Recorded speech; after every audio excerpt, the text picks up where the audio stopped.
Good morning! It's been a while since I last recorded.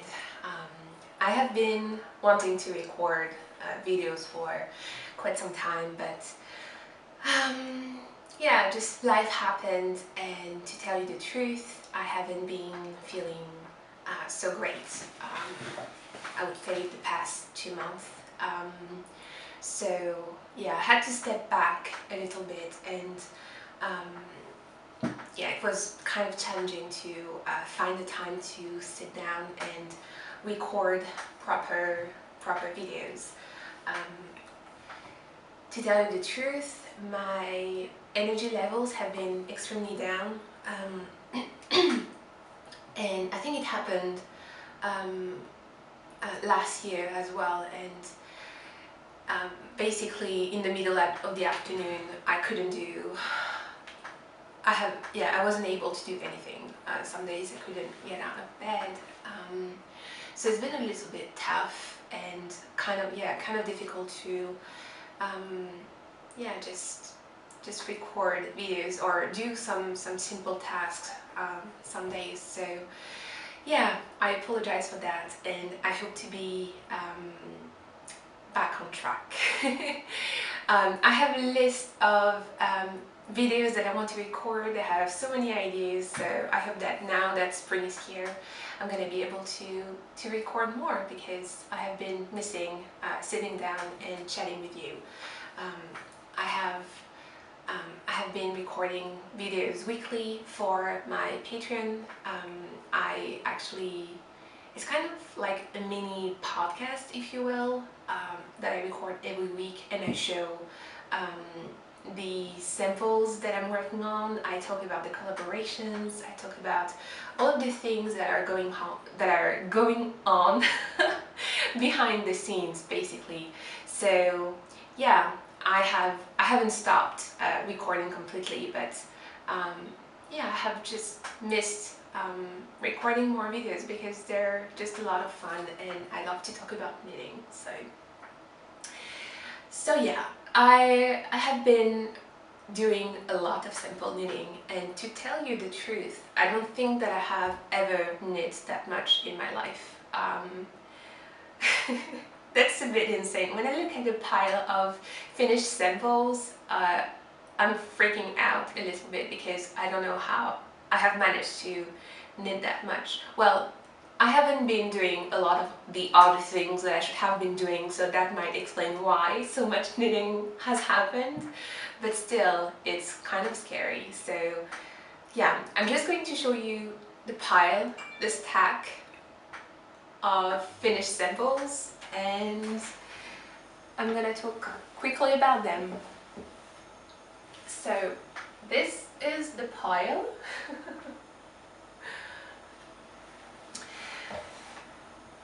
Well, I have been knitting so much because I have a lot of work. I have a lot of commission work, and I'm kind of working ahead of time, because I know that the next coming months are going to be extremely busy, and I want to kind of publish, I don't want to say as many patterns as I can, but I really want to kind of have a nice workflow and try to have at least one pattern published every month. So in order to do that, I have to sometimes work a whole lot and kind of schedule things in advance, like many months before, just to make sure that everything is kind of nicely scheduled, and then I don't stress out. I need to keep my stress levels down. So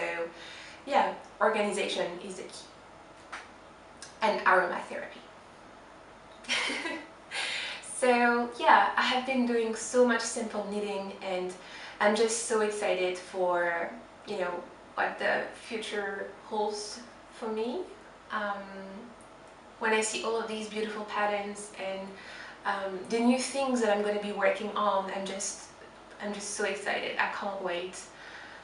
I just can't wait. When you have like this stack of, I don't know, like cozy little things waiting to be shared with the world, I don't know. It's just a beautiful beautiful feeling. So yeah, I just can't wait. And when I think of all the new yarns that I'm going to be spending time with, it's just a wonderful feeling, really. Hopefully I'm gonna have new things in the post today. I might have to go to the post office to retrieve some new yarn. And so yeah, my needles are empty. I have nothing, I have zero project on the needles, which hasn't happened in a really long time. I cast off a swatch that I made yesterday, so I don't have anything. It's kind of super weird. Like this morning I wanted to sit down before breakfast, watch something on YouTube and grab my first whip, and nope, I didn't have anything. So it's very odd. I don't feel comfortable about that. It's kind of, I don't know, being naked in public or something like that. I just don't know what to do.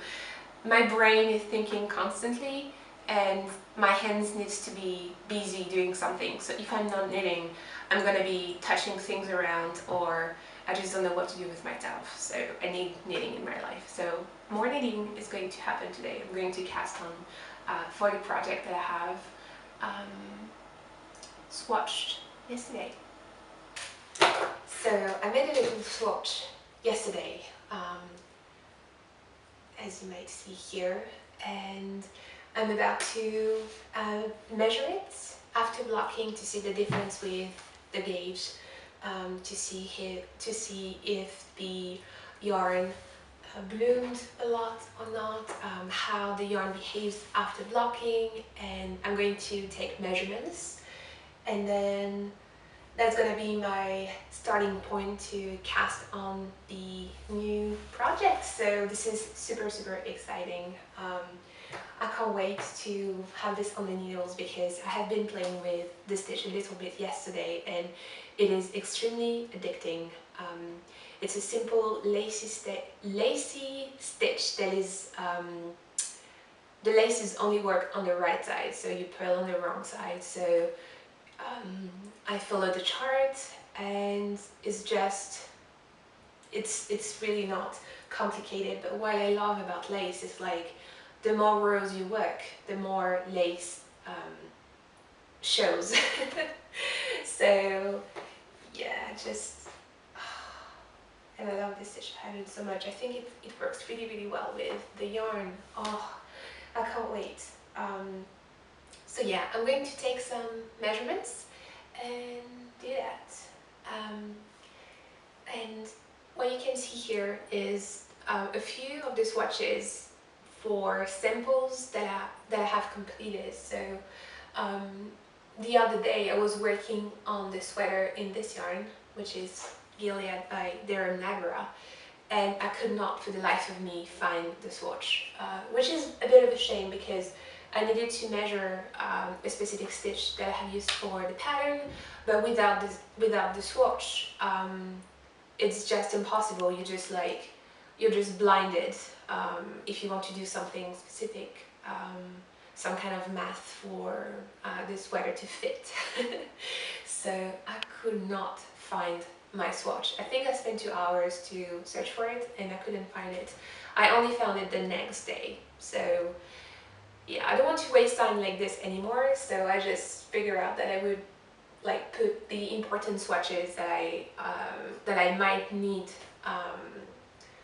for patterns that are ready-ish. So yeah, I kind of like the system so far, and yeah, it's kind of super practical. I just use a stitch holder like this, a stitch marker, and then I can just like put them on display here, so that I don't have to search for them.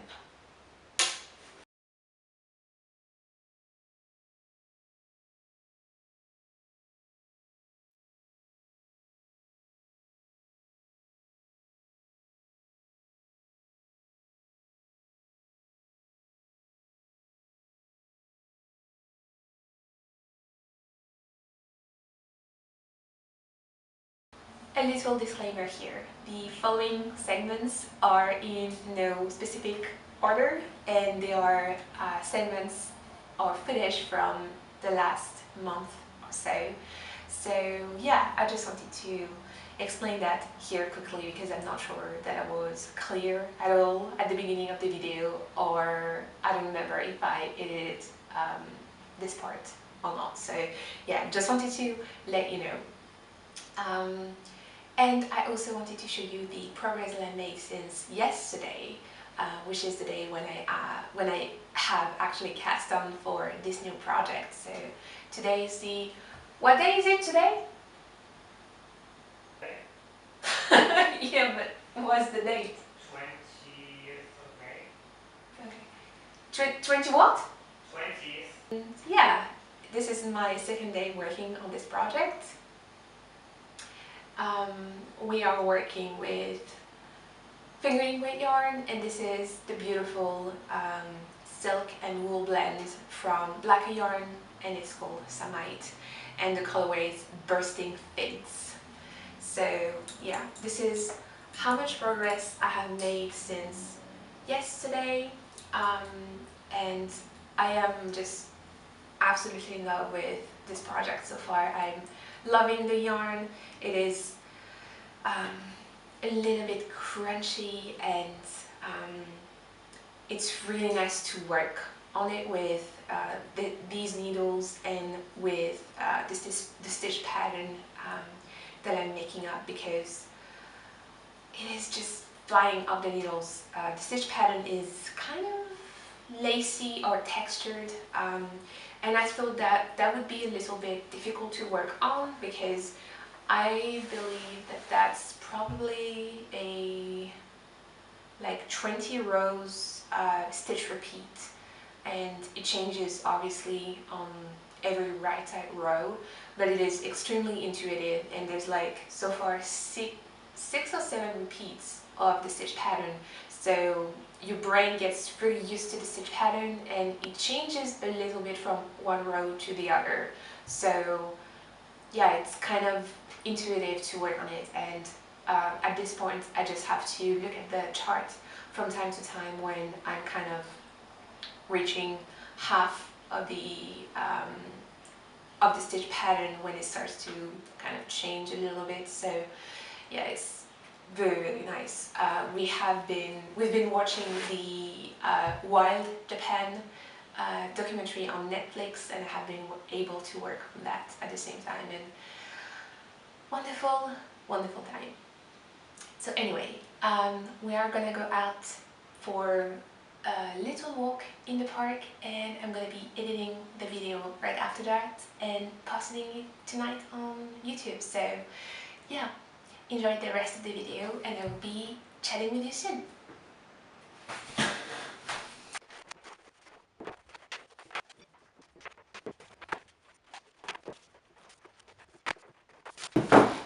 So I hope that you're gonna be able to hear me. I don't know about the sound quality on that camera. But yeah, as I have just mentioned, I have some beautiful yarn to wind up. This is the second skein that I'm gonna wind up for this project, and that is Snile Down yarn. It's a blend, I think it's a blend of Falkland and Faroe Island sheep. So it creates a beautiful off-white or very pale grey yarn that is just wonderful to work with. So yeah, I'm gonna wind that up.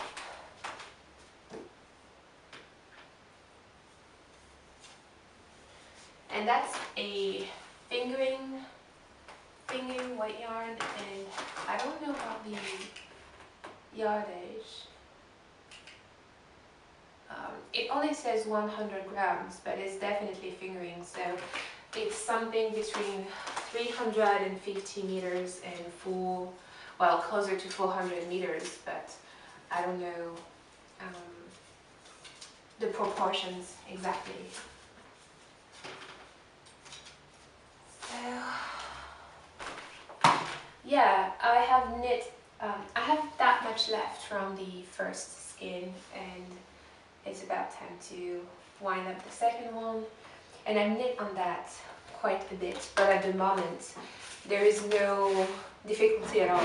It's quite simple, so I don't really have to think about anything, just knit and knit and knit and knit and knit. And I'm gonna reach a more challenging part very soon, so I'm really looking forward to that portion of the pattern, because I have been knitting, or I have been working with similar stitches over the past 3 weeks, I would say. Well, maybe even more than that. Maybe a month and a half. And I am just obsessed with that. So yeah, I can't wait to reach that portion and try to and see just how the whole thing is gonna turn out, because there's so many things that I love about designing, and one of them is like really seeing how a sketch translates into knitting, and see, you know, if I was right since the beginning, if there are things that I have to change, or if, you know, the sketch is actually, or if the sample, the finished sample is actually a copy of the sketch, which actually just happened because I have recently completed a new design pattern, and it is exactly the same as the sketch. And it doesn't always happen this way. Sometimes I have kind of a blurred vision of what I want it to be like, and sometimes it's very specific.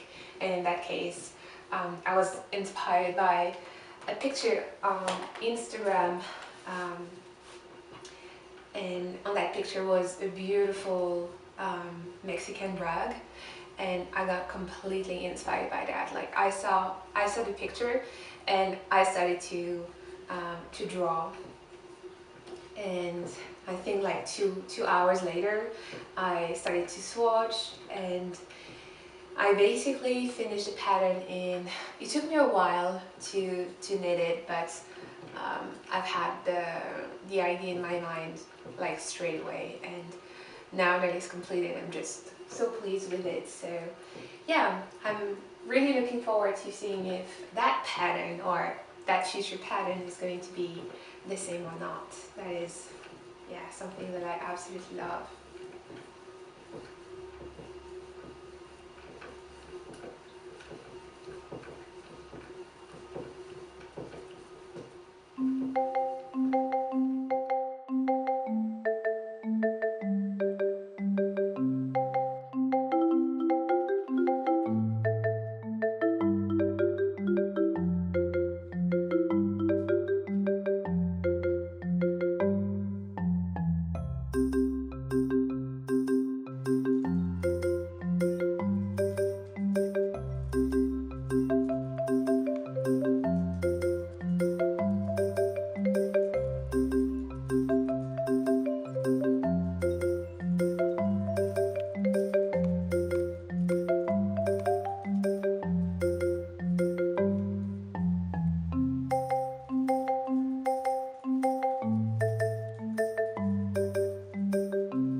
So yeah, I have just finished winding up my cake, and this is how it looks like I just love the effects that it creates with this yarn in particular. And depending on the yarn, sometimes I get like very even cakes and I don't have to do it twice, and sometimes it's very uneven, especially with superwash yarn. Actually, I don't know if it's like too slippery, but with more rustic yarns I usually get quite an even cake, and the inside of the cake is not very shallow, so you can see quite a big hole inside, and usually I don't get that very often, so I think that's the main reason why I knit from the outside of the cake and not from inside. So I've knit from the inside a couple of times and I usually end up with a huge mess coming out of it, and then it takes me forever to kind of untangle it, and I usually end up breaking the yarn and trying to fix it. So when I knit from the outside I don't have this problem at all, and then when I have a little, I can show you from this one, I have finished working from the cake and I end up with a really nice bowl. And usually when you knit from the inside you get like, I don't know, it's all floppy and it doesn't really have a shape, so I don't know, I like those little mini cakes. So yeah, I don't know if I'm doing anything wrong with that. I know that a lot of people actually knit from the center, so if you have any advice on that, let me know.